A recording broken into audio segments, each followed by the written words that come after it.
Well, it didn't take a jury long to convict Beale IV of murder. Beale admitted to killing his girlfriend, then killing a man he called Pops. The Commonwealth proved to the jury that Beale tied up Xavier Hill before he shot her with her gun in her bedroom. He later set her house, dog, and car on fire.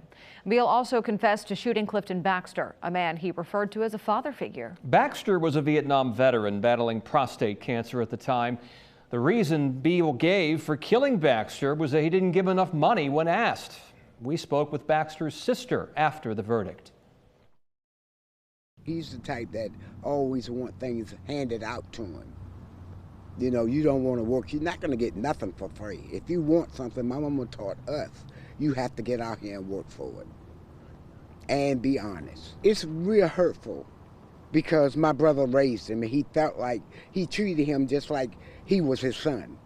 So how could you take his life like that? Well, after the verdict, Beale returned to jail where he awaits his July sentencing. Shortly after he got back, he spoke with 10 on Your Side's Lauren Moss about what happened in court and how he felt following the verdict. Beale IV in 2022 had no apologies and no remorse. In the interview, he even admitted to killing his girlfriend, a fatherly figure, and his cousin. Beale now has a change of heart, saying he's out of what he calls his blackout and feels remorse for his actions. This is what Beale IV told us in 2022.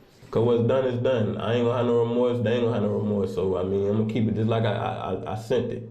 I did everything individually for a different reason. Beale, still sitting in jail, told me he has a clear mind now and feels bad. So do you feel remorse for what you did? Yes, ma'am. Beale says he reached a boiling point and blacked out when he committed the crimes.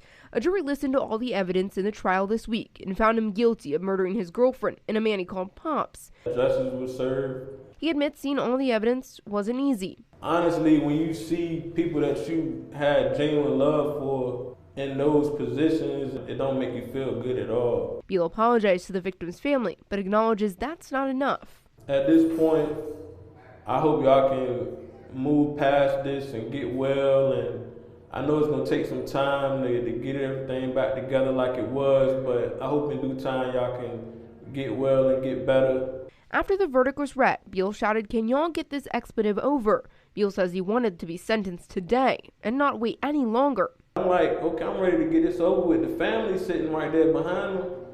Like, they got to come back to court again and watch me get sentenced. They're ready to get it over with. I've been ready to get it over with. His sentencing is set for July 2nd. This verdict means he could spend the rest of his life in prison when he is sentenced. That's something he says he tries not to think about. That can play with your mind too. And to think you're going to be looking at four corners for the rest of your life, and I'm just 32.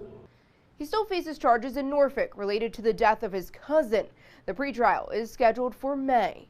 I'm Lauren Moss, 10 on Your Side.